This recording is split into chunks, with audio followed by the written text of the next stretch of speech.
In the quiet city of New Brunswick, New Jersey, the murder of a respected minister and a choir singer in 1922 sparked a scandal that would capture the attention of the nation.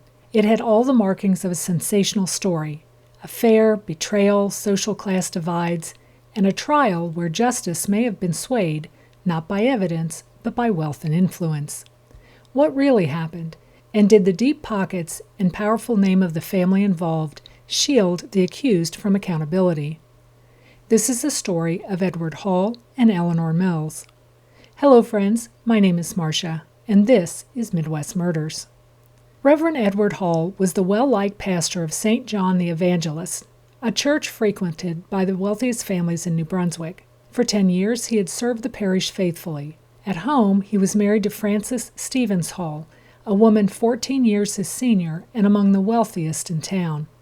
They lived comfortably at 23 Nickel Avenue with Frances's eccentric brother, 68-year-old William Stevens. Eleanor Mills, an amateur poet and unofficial choir leader at the church, lived with her husband James Mills and their 2 children, Charlotte and Daniel, at 49 Carmen Street. James worked multiple jobs: janitor, gardener, and sexton for the church. Though the Millses presented a united front, Eleanor had confided in a neighbor that all was not well at home. On the evening of Thursday, September 14, 1922, at 7:30 p.m., after receiving a phone call from an unknown person, Edward told his wife that he was going to the Mills home with a large amount of cash collected by the church to pay a doctor bill for Eleanor. Eleanor, who also received a telephone call about the same time, left her home shortly after. She was last seen by the trolleyman when he let her off at Eaton Avenue around 8:20 p.m. He saw her walking toward De Russey's Lane. When Edward had not returned by 2 a.m., Frances and her brother went to the church looking for him, but found the church locked up and no one around.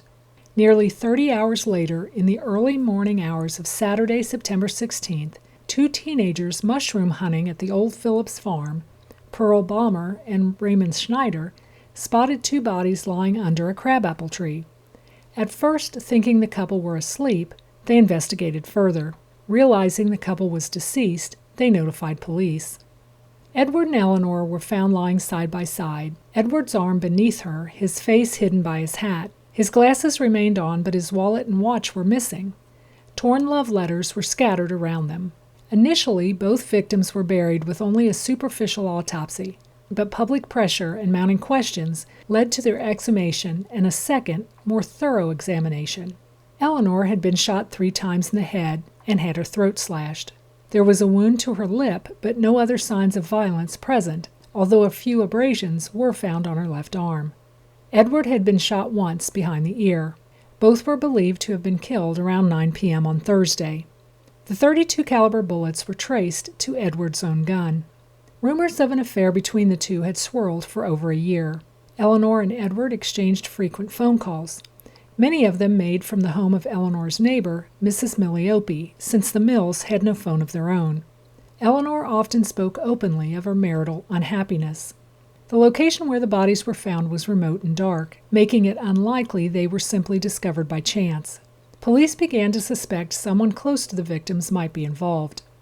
Several witnesses claimed to have heard or seen strange things on the night of the murder. Mushroom hunters Schneider and Balmer reported that another young man, Clifford Hayes, was also with them in the same area the night of the murders.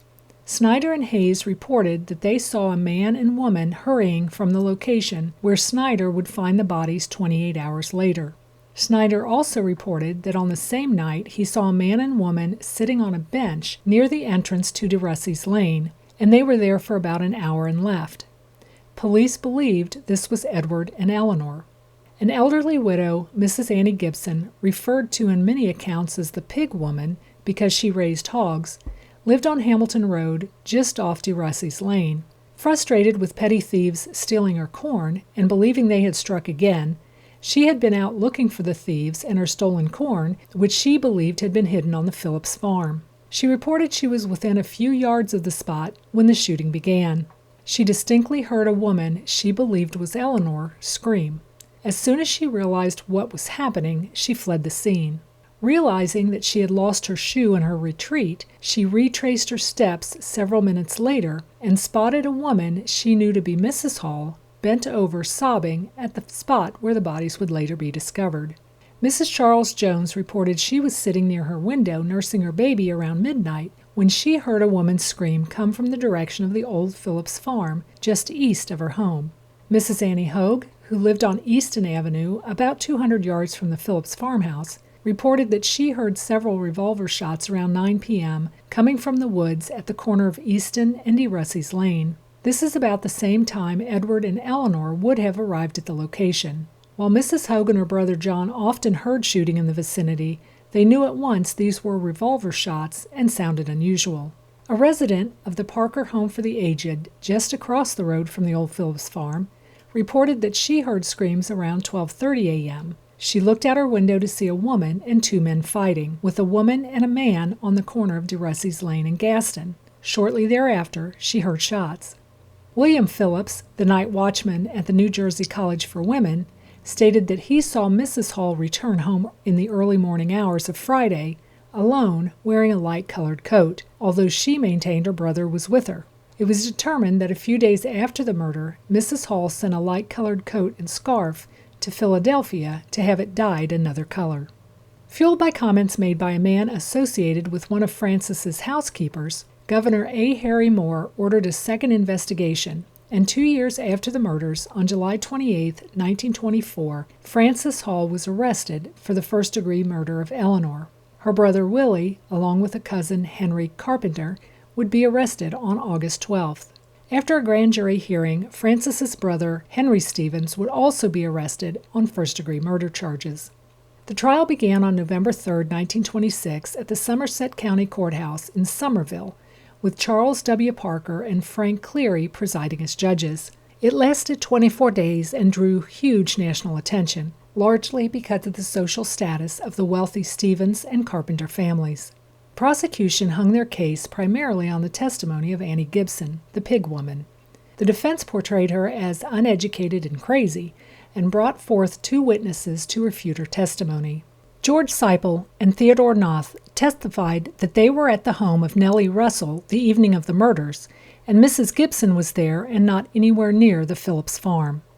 Other key prosecution witnesses who bolstered the case included a chauffeur who saw a long, deep scratch on Frances's face. Frances had taken to wearing a dark veil to cover her face immediately after the murders, but the chauffeur testified he saw the scratch a day or two after the murders when Frances lifted it to dab her eyes. A mysterious witness known only as Mrs. S. also came forward to say that she too witnessed the murders and identified Frances and her brothers as the killers. Jurors were openly hostile to the prosecution and Mrs. Gibson, and the prosecution requested a mistrial, which was denied. After 5 hours of jury deliberation, Frances and her brothers were acquitted. Charges were dismissed against Henry Carpenter. A private graveside service attended by 11 mourners was held for Edward at the Stevens family vault in Greenwood Cemetery, Brooklyn. Eleanor was laid to rest in Van Lewes Cemetery near Milltown. No one was ever convicted of the crime. In the end, it's hard not to wonder, did justice falter in the shadow of wealth and privilege? Frances Hall came from one of the most powerful families in New Brunswick. Her social standing, financial means, and influence likely shaped the narrative from the moment Edward went missing. The Hall Mills case is more than a historical curiosity. It's a sobering look at how class, reputation, and the social order can tip the scales in a courtroom. Even a century later, the question still lingers. If Frances Hall had not been a Stevens, would the outcome have been the same? If you have any thoughts or theories on this case, please leave them in the comments below. Until next time, stay curious, stay vigilant, and may the truth reveal itself in the shadows.